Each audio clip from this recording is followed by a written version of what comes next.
Oh, hello there. My name is Isaac Newton. I didn't see you. Here, take a seat with me under this tree. Do you know who I am? What? Here, let me tell you a little bit about myself.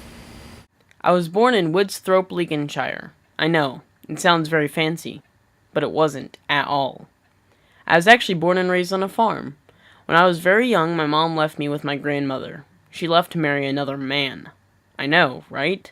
Anyways, I lived with my grandmother for quite some time, until I was reunited with my dear mother. Unfortunately, she brought 3 others with her. I was now a sibling of 3 other children. Nonetheless, I worked hard and went to school, until my mother pulled me out to work on the farm. And let's just say, farming wasn't necessarily my strength. Actually, I stunk at it. I really hated farming and wanted to go back to school very badly. I know, I was a nerd. So I worked and worked, trying to earn money by waiting tables and cleaning wealthier students' rooms. I was able to pull it off and get enough money to go to school. I was average in my schooling, but always had a growing interest towards the advanced sciences.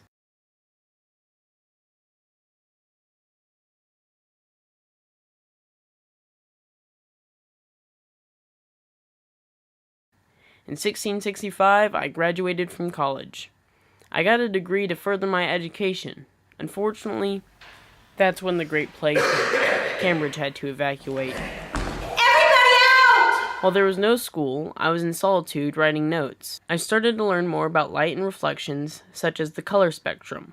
Later on, I was able to go back to school, graduate, and become a professor. I then published my notes I had been working on. Not everyone liked that. There was one in particular who got on my nerves. His name was Robert Hooke. Robert had ideas that contradicted mine. Just a bit. Over the years, Robert and I fought. Not like fist fights, like debates. I then cut off all communication from Robert and the rest of the world, until just recently, in 1680. I read Hooke's notes and found that they weren't bad ideas, and I'm starting to base my own ideas off of his. And here we are now, sitting under this tree. Whew. Excuse me while I take a nap. The universal law of gravity. Later on, I founded many different laws and theories. My biggest contribution to science was finding the law of gravity, or gravitational force. On March 31st, 1727, I passed in my sleep. I lived a long and successful scientific life.